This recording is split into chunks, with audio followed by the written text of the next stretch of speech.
Maayong adlaw mga kapatid, liway abas ni para sa News 5 Bisaya. Kapin sa 30 ang padayon nga gipangita samtang nagpadayon ang search, rescue and retrieval operations sa landfill sa Barangay Binaliw sa Cebu City, di natabunan ng usa ka waste facility. Sumala sa Local Disaster Risk Reduction and Management Council, base sa listahan nga gihatag sa kumpanya, 34 ka mga empleyado ang kumpirmadong nawala.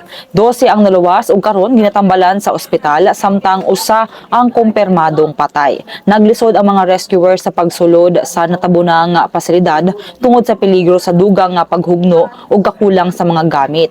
Bisan pa man adunay indikasyon nga aduna pay buhi sa ilawom sa mga debris. Nanawagan ng mga kaanak sa mga biktima nga imbestigahan ang insidente. Matud ni Cebu City Mayor Nestor Archival, ilang imbestigaran ang maong insidente aron masuta kung adunay nahitabong kapakyasan. Usa sa mga ginatanaw nga posibleng hinungdan sa paghugno ang mga miaging linog ug ang posibleng pagsulod sa tubig sa ilawom sa bunton sa basura atol sa Bagyong Tino. Kini sa mga tong update, magpadayon lang sa pagbantay sa social media pages sa News 5 para sa uban pang mga balita ug update.